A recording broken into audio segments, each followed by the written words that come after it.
चाहता हूँ। महाराष्ट्र के बहुत बड़े विद्वान इतिहासकार माने जाते हैं राजवाड़े जी। राजवाड़े ब्राह्मण थे और भारत में बहुत बड़े इतिहास के विषय के बहुत बड़े ज्ञाता और पंडित और विद्वान माने जाते थे। उन्होंने ये कहा है, राजवाड़े ने ये लिखकर रखा हुआ है कि महाराष्ट्र की स्थापना नाग लोगों द्वारा की गई।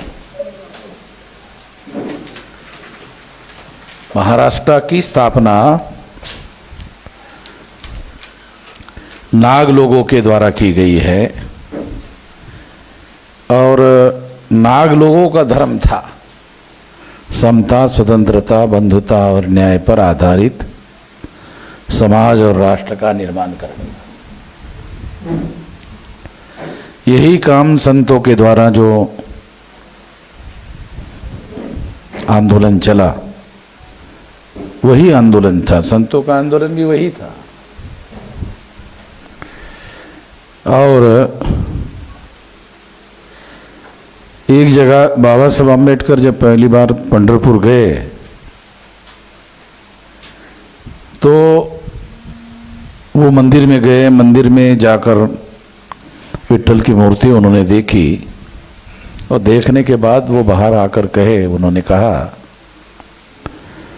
कि ज्याचा रंग पांढरा आहे असा जो तो पांडुरंग, ऐसा उन्होंने विश्लेषण करके बाहर बताया।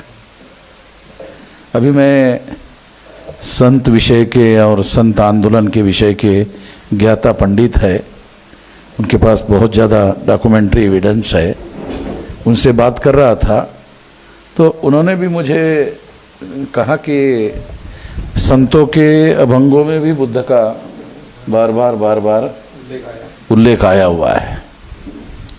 तो ये एक बहुत इम्पोर्टेंट बात है।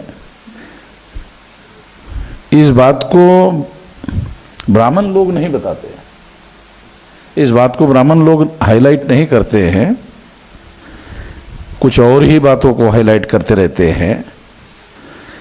इसलिए ये बात मैं खास तौर पर बता रहा हूँ कि राजवाड़े जो बहुत बड़ा इतिहासकार माना जाता है, उसका कहना है कि महाराष्ट्र की स्थापना नाग लोगों के द्वारा की गई।